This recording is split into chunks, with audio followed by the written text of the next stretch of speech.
में देखिए, है ना, पहले मैंने जो भी आपको मौखिक बताए हैं, है ना, जो भी आपको हम जानकारी दिए हैं कि वर्ग क्या है, वर्ग को दो अर्थ में बताए हैं, एक संख्या के अर्थ में बताए हैं और एक आकृति के अर्थ में बताए हैं ना, है ना। तो वो आपको मौखिक बताएगा ना कि वर्ग किसे कहते हैं, वर्ग में क्या क्या है ना, वर्ग कैसे बनता है, उसको बनाने के लिए क्या क्या जरूरी है ना, ये चीज मैंने बता दिया, मौखिक बताया था। वही चीज को मैंने अभी क्या किया है, लिखित किया, और लिखित में आपका हेडिंग डाला गया है ना, महत्वपूर्ण तथ्य।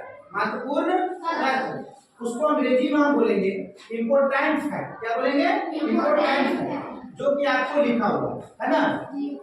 उसमें से देखिए पहला जो तथ्य है, पहला तथ्य में लिखा गया है कि वर्ग में 4 शीर्ष होते हैं। कितना शीर्ष होते हैं? 4 शीर्ष। और इसमें सारे के सारा मेंशन कर दिया गया, नहीं कर दिया गया है? जैसे यहाँ पे देखिए वर्ग दिख रहा है ना, ये वर्ग है, ये क्या है? वर्ग है। हम लोग वर्ग कहेंगे कैसे? यदि मान लीजिए कि ये 5 मीटर होगा तो ये भी 5 मीटर और ये भी 5 मीटर और ये भी 5 मीटर, क्या होगा? परिभाषा में पहले मैं तो क्लियर यही किया है कि जिस चतुर्भुज की चारों भुजाएं समान हो, वैसा चतुर्भुज क्या कहलाता है? क्या कहलाता है? क्या कहलाता है? मैंने बता दिया। जैसे यहाँ पे देख लो कि यदि एडी भुजा है तो कितना है? 5 मीटर। यदि मान लो कि एबी भुजा है तो कितना मीटर है? यदि बीसी भुजा है तो कितना है?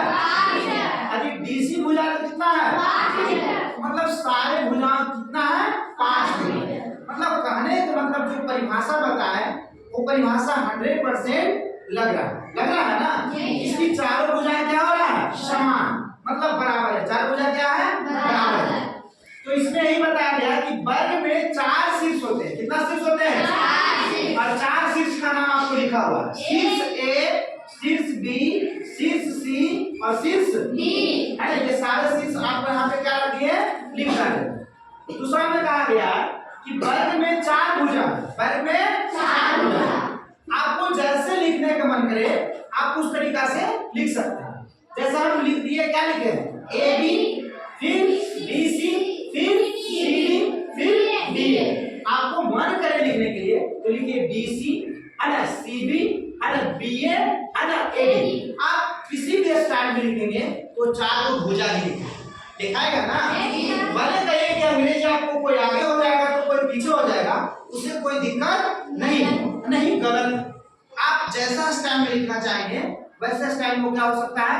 लिखा सकता है ना। वर्ग में 4 गुण, वर्ग में 4 गुण। और ये जो मैंने संकेत बताया है ये कोण को लिखने का संकेत। क्या है? कोण को लिखने का संकेत। और इसलिए लिखा जाता है कि कोण जब भी बनता है तो 2 रेखा आकर मिलता है, 2 रेखा एक बिंदु पर आकर मिलता है और उसके बीच में जो झुकाव होता है उसी को क्या कहते हैं? कोण कहते हैं। इसलिए ऐसा संकेत यहाँ पे आया।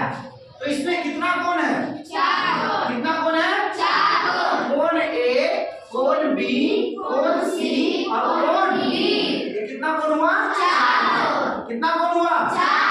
4।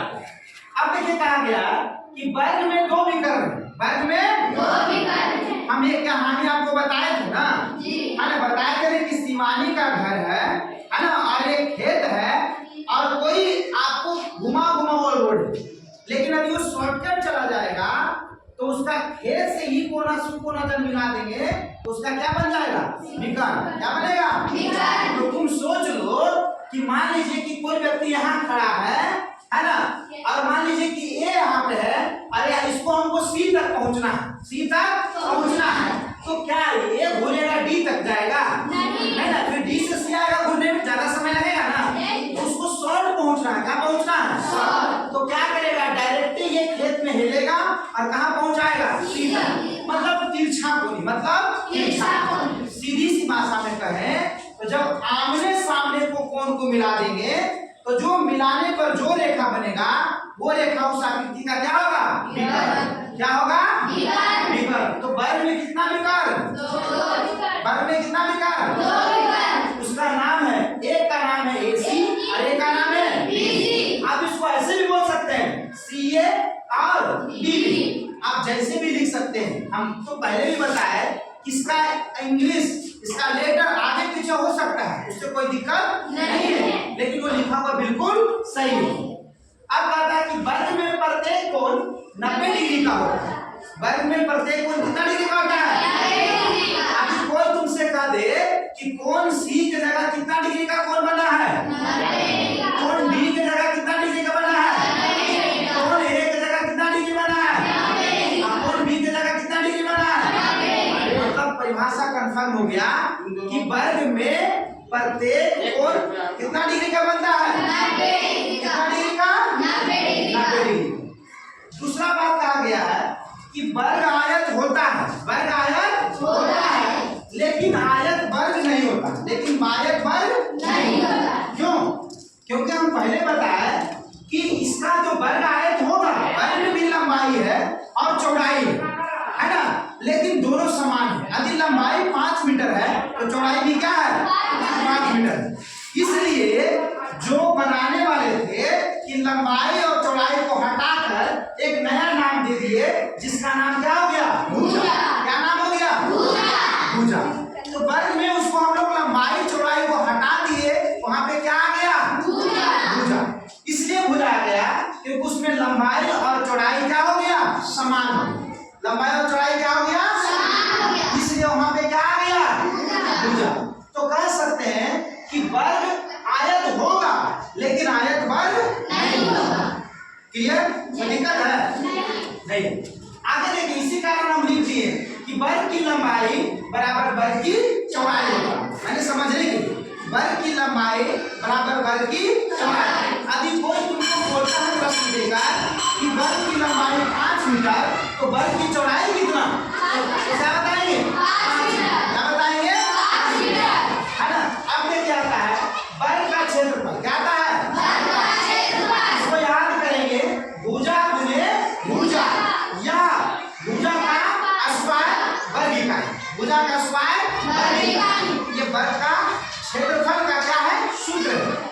अब दूसरा फॉर्मूला है वर्ग का परिमाप, वर्ग का क्या होगा, 4 गुने भुजा, मतलब वर्ग का परिमाप का ये क्या हुआ, सूत्र हुआ।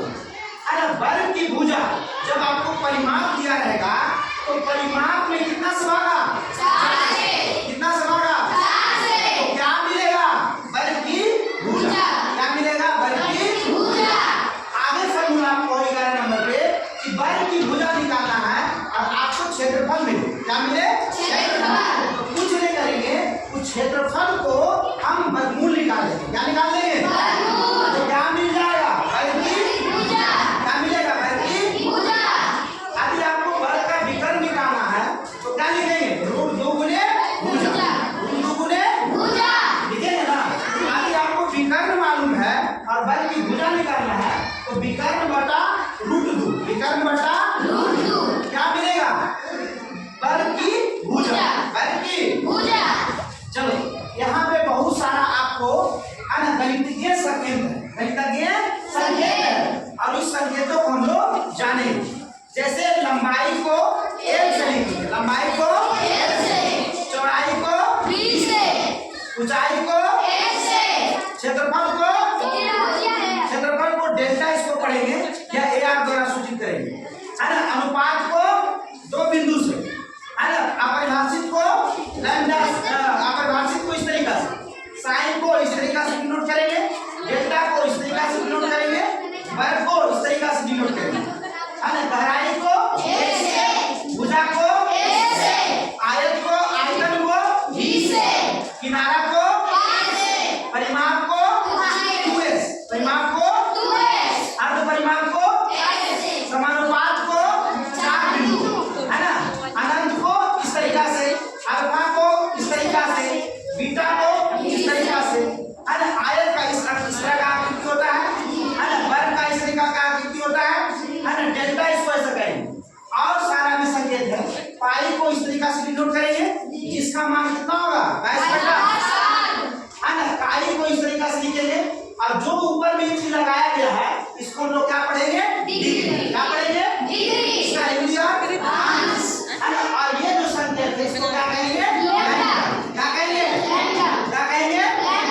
तो इतना सारा हमको बताने का मकसद है कि यदि आपको हम इतना बताए हैं तो यदि इन सारे चीजों को आप सही तरीका से समझ जाते हैं, यदि याद कर लेते हैं, तो वर्ग से संबंधित जितना भी प्रश्न होगा क्षेत्रमिति का या परिमाप का, उसमें आपको कोई दिक्कत नहीं होगी। क्या इन चीजों को समझने में सहमत